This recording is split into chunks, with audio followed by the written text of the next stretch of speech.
Almost in the thought of most human generations, the devil has been a hated creature and a taboo. This hatred originates from the beginning of human creation and the expulsion of Adam and Eve from paradise. In Abrahamic religions and especially in the religious teachings of Muslims, Iblis or Satan is introduced as the cause of man's distance from God and also as the ancient enemy of the son of Adam. And from the beginning of every human being's education, they teach him that the devil is the cause of his deviation and temptation and that he should be hated. But Hallaj, who was a full-fledged Muslim and a pious and pure mystic, had a different view of Satan and his rebellion. Hallaj's belief about the devil arose from his reckless spirit and free thinking, and this was one of the issues that caused his declaration of disbelief and his execution. In fact, it is an example of this famous Eastern saying, "A red tongue makes a green head fly."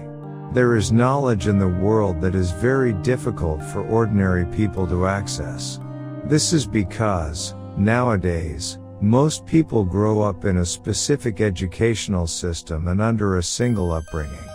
In this channel, we try to talk about knowledge that is not usually discussed in the educational system and normal books.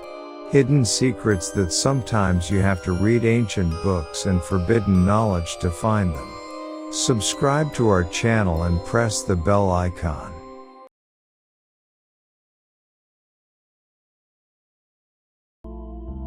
Apparently, the first person who defended Satan was Mansur Hallaj, and after him, the defense of Satan became common among Sufists, and each of them exonerated Satan in some way. Hallaj looks at Satan with a different look and deals with him in a compassionate way. He believed that among the angels, none of them were worshippers and monotheists as much as Satan, but he left God's command because of true and deep monotheism. Hallaj believed that since Satan had not yet completed his spiritual path and had not reached the stage of complete monotheism, he remembered the records of his servitude and became proud and refused to prostrate to Adam, who was made of dust. He was cursed by God and driven away. But why did Hallaj sympathize with Satan? Hallaj believes that there is a difference between God's will and his eternal decree. For this reason, he does not blame the devil because he says, originally, the devil should never have prostrated to Adam, because God's eternal desire and will is based on this, and the Almighty God has willed Satan's disobedience. When evaluating the issue of Satan, Hallaj puts forward the view that God's command is one thing, and his will is another. God commanded Satan to prostrate, but God's will was not for Satan to prostrate, it was only a test. This method of Hallaj in thinking about Satan's misguidance and defiance and discussing his behavior is actually a kind of norm-breaking and deconstruction among spiritual masters. Until Hallaj's time, no one thought of Satan as an oppressed and forced being, but Hallaj introduced him as a creature who loved God and a pure mystic. From Hallaj's point of view, the devil was a true lover of the eternal God and accepted the divine punishment. Still, he refused to bow down to anything other than the truth. So Hallaj, who, like Satan, had stepped beyond the boundaries due to his love for the truth. He had entered the forbidden circle. He was willing to endure any punishment for his love for God and finally went to the top of the gallows. But what else does Hallaj say about this? In his book, Mansur Hallaj compares the devil with the Prophet of Islam, Muhammad, and says that in the divine test, both were given participation. The devil was rejected, but a fountain of truth was opened for Muhammad. Satan was told to prostrate, but he did not prostrate. Similarly, Muhammad was told to look, but he did not pay attention to anything other than God. Hallaj is of the opinion that among all the great and special creations of God, there is a spirit of defiance and disobedience, and this disobedience shows itself in two general forms from the beginning of creation to eternity: a positive face and a negative face. Positive disobedience leads to a connection with God, and negative disobedience leads to eternal separation. Halaj sees the prophet and Satan as symbols of these two types of disobedience. Satan is a symbol of negative rebellion, because he did not fulfill the word and order of the Lord, which was the command to prostrate to man.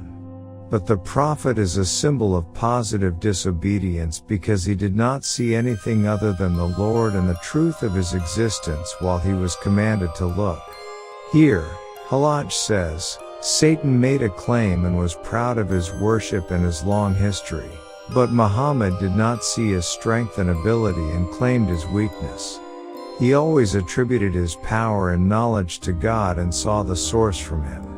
Halaj further says in his book, "Among the people of heaven, there was no monotheist like Satan.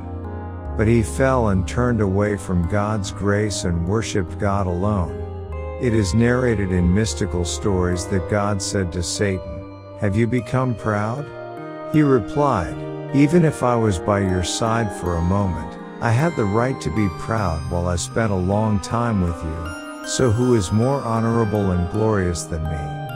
I am the one who knew you from the beginning.'" If we look a little more carefully at Halaj's view of the devil, we can see that this great mystic has a positive view of the devil and is far from malice and hatred. He considers Satan to be somehow forced and submitted to the will of God. He considers the devil to be one of God's old lovers and believes that the devil will eventually win the divine test. But this point of view, which started with Mansur Halaj, is not limited to him alone. Other great mystics and Sufis, such as Ain al-Qadat Hamdani, continued this view, and some of them considered the devil to be the protector of the divine sanctuary. They believe that the devil is like a guardian with authority, a powerful filter on the way for lovers to reach God. Every person who claims divine love, the devil seduces him in different ways that if he succeeds in passing all the obstacles, then he is worthy to be connected to God. Of course, it should be noted that Halaj's view of Satan is very different from today's Satanists and their beliefs. Satanists believe in the duality of God and the existence of a dark god called Satan, a god who is trying to take the government from the Lord. But Halaj considered Satan not only a creature but also believed that he was a monotheist and was unparalleled in his faith and love for God. In this video, we examined a different mystical view of Satan. Since these issues are associated with a lot of mystery and ambiguity, as a result, this point of view cannot be considered absolutely correct, but it can always be considered as a different point of view.